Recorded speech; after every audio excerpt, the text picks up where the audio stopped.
Hello guys, today I want to demonstrate you a tool that I've just tried myself, paid $15 for that, and it is Tests Generator by Laravel Shift. In general, Laravel Shift is a project to upgrade your Laravel versions, but later they added many more features, so if you click New Shift, there are upgrades to Laravel version, but if you scroll down, there is stuff like Lumen to Laravel, or even at the bottom Tailwind converter. That surprised me. But what I wanted to try out is the Tests Generator.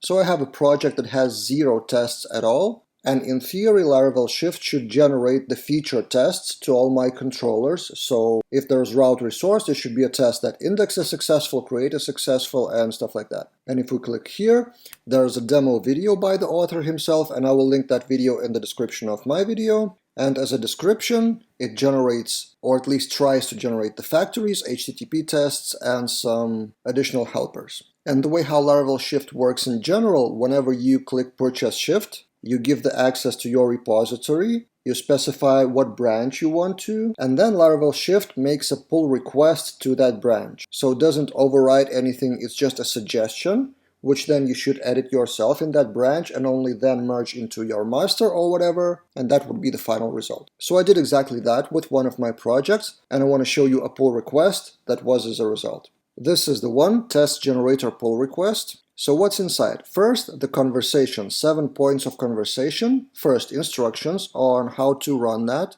So it's all in branch. We need to run composer update, we need to run PHP unit and review the incomplete tests. And I will show you in a minute the actual code of the tests and if they were useful or not. Then there are additional comments, what was not successful to generate. So for example, PHP unit is not up to standard for some reason. Then some factory generation failed. It uses Laravel factory generator under the hood, and for some models it wasn't successful. I need to review that. Then it identifies the actions for route resources that wasn't successful to run, and that's right.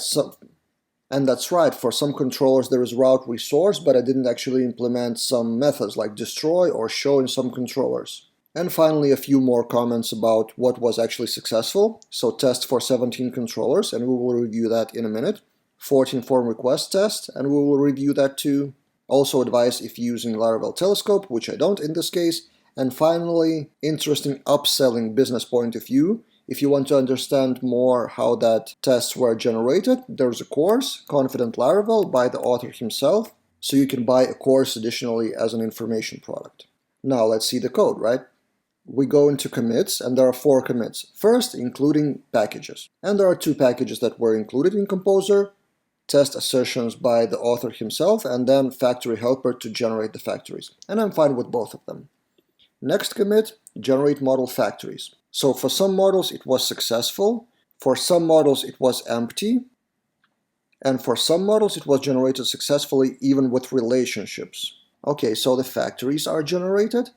Then the test itself, this is what I came here for. So we take a look at one controller, which is agency's controller. And what are the tests? Returns an OK response. An interesting fact, it marks all the tests as incomplete, which means that you actually have to review them and only then run them. And this is exactly what is needed here in my case, because it gets the routes of agency create and then asserts the redirect to index, which isn't the case. But in actual controller, I do remember that I have the check that in some cases, in some parameter missing case, I do redirect back to the index. It's kind of a validation, but in controller. And Laravel Shift doesn't really understand that, so it assumes that the first redirect is actually the expected result, which is not the case. So this test is incorrect, and I need to change that to assert OK probably. The next case is for destroy action, and this looks pretty good.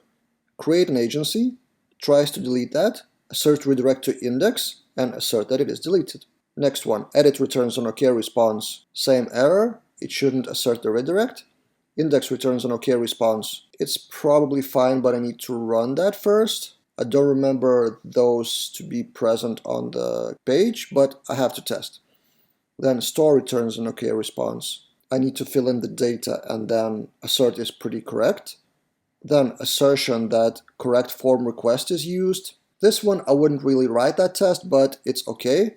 Also test for update, and also test for update validates form request. So these are the typical tests generated for every controller, 17 controllers in general. But still, you need to manually review them and test the tests basically and add the missing feature. So for example, now I immediately see that I cannot just run the this get without doing this acting as. So all those routes are under auth middleware with some permissions. So I need to first create a user, then log in with that user, and only then I can run this get. Otherwise, it will throw errors. But we'll try to run those tests and see if they are successful. So third commit was HTTP tests, and then fourth is unit tests for form requests, which in my opinion is pretty useless. I wouldn't run those tests. It's testing that the store request works correctly with authorize and with using the correct rules for the validation.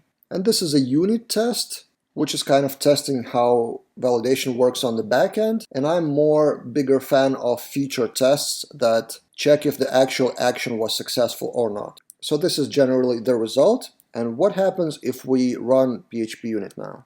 And this is the result. If I just run PHP unit without any parameters, I get 110 errors from 150 tests. On the surface, it looks pretty bad actually. So I've paid $15 for a tool that gives me incorrect tests. But if you look at it from the other side, most of those errors are around the same thing probably, that I'm doing requests without authentication. So if I add this acting as everywhere, probably half of those tests will be successful. Next, I will clean up the tests that I don't want to run. So another like 20 tests or something, they will be gone. And then one by one, I will eliminate the errors by changing the tests.